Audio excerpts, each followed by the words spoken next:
सोन्यालाच परीक्षा द्यावी लागते, लोखंडाची परीक्षा होत नाही. लोखंडाची कोण परीक्षा घेईल? रामेश्वर शास्त्रींनी सुरुवातीला विरोध केला, नंतर तुकोबारांच्या आयुष्यात विरोध नाही. आपल्याकडे पद्धतच आहे. तुम्ही दादू पिंजारी नावाचं चरित्र वाचलं असेल. कानोपात्रा खोदू पिंजारी तो दादू.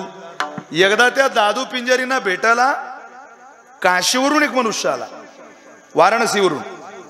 विचारत विचारत विचारत आला, कुठं राहता दादू पिंजारी, कुठं राहता दादू पिंजारी. त्या गावामध्ये आला. एक व्यक्ती झाडू मारत होता आणि त्या झाडू मारणाऱ्या जवळ जाऊन विचारलं, चाचा या दादू पिंजारी जे नाम के कोई संत रहते आपको पता है? हाँ जी बोले रहते. काय हो भला महात्मा, उनका घर कहाँ है? त्या झाडणाऱ्या माणसाने समोर बोर्ड दाखवलं, वो जो सामने वाली कुटिया है ना वही दादू पिंजारी रहते. त्याने बाई मागे सॉरली, खाळकन त्याच्या कानाखाली आवाज काढला, तुला काही अक्कल आहे म्हणे थोडी? अरे साधू कुठं झोपड्यात राहता का?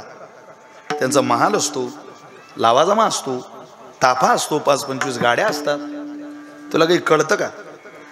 तो म्हटला, आप किसी से भी पूछ लीजिए, दादू पिंजारी जी वही रहते, मैं क्यों झूठ बोलू आपसे. त्याला वाटला मूर्ख आहे कोणीतरी, याच्या नादी लागल्यापेक्षा आपण स्वतः पुढे चला.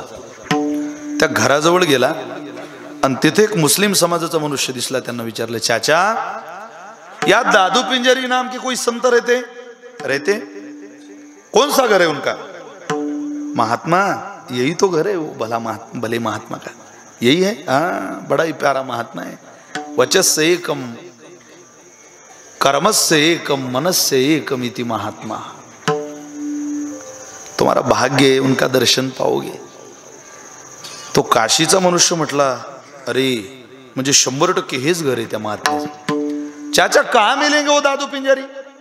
वो जो सामने झाड़ू लगा रहे हैं ना वही दादू पिंजारी है. अरे म्हणे बापरे, हे तर अवघड झालं. ज्याला भेटायला आलो, ज्याला गुरु करायला आलो, त्याचंच माप घेऊन आलो आपण. पश्चाताप झाला. पश्चातापेन शुद्धता.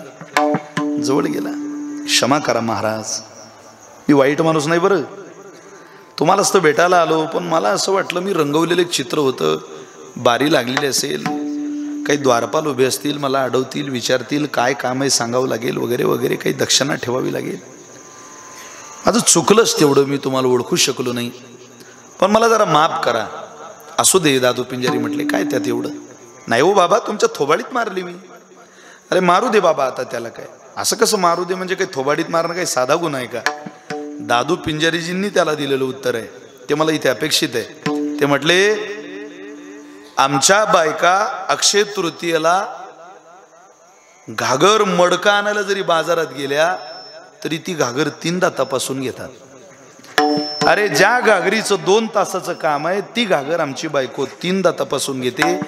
तुला ज्या गुरुवर जीवन आधारित सोडायचंय तो एकदा तपासून घेतला तर काय बिघडलं?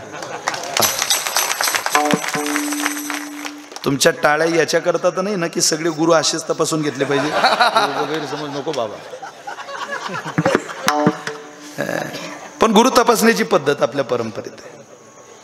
संतत्व तपासलं जातं. सगळ्या संतांची प्रमाण आपल्याकडे.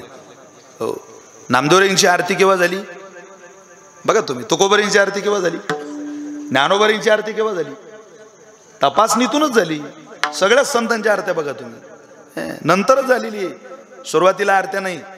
चांगदेव महाराजांनी स्वतःची आरती बंद करून टाकली, ज्ञानोबारांची आरती सुरू झाल्यावर.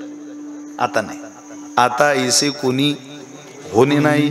आता आपली आरती होणार नाही चांगदेव महाराज म्हटले, आता मुक्ताबाईची आरती होईल, आता ज्ञानोबारांची आरती होईल. तापी तटकवासी श्री चांगदेव, ज्ञान बोधुनी त्या सिद्धी दले वैभव. योग्यांची ती उर्मी निर्सोनी सर्व, माया मिथ्या दावी नित्य स्वयंमीव. जय देवी जय देवी जय मुक्ताबाई, आदिमाते जननी वंदन तव पायी. जय देवी. का ब्रह्मा विष्णू शिव रूपासी आले, निवृत्ती सोपान ज्ञान प्रगटले. भगिनी मुक्ताबाई ब्रह्म चितकले, अवतार धरोनी जग उद्धरिले.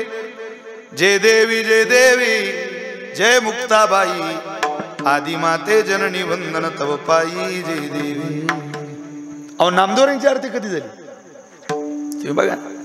प्रत्यक्ष प्रचिती हे वाळवंटी परिस केली.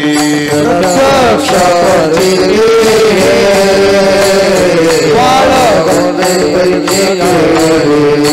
हरपली विषमता देह बुद्धी पालटली.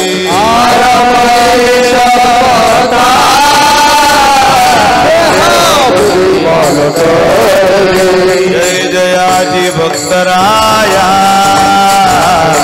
जीवलग नामया आरती ओवाळीता चित्त पालटी काया.